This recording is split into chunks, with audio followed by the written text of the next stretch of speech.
মামা ওই কাশফুলের গয় নিচে যায় না।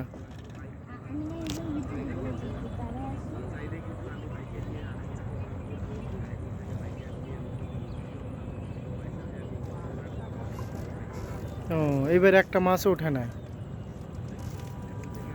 দেখছো?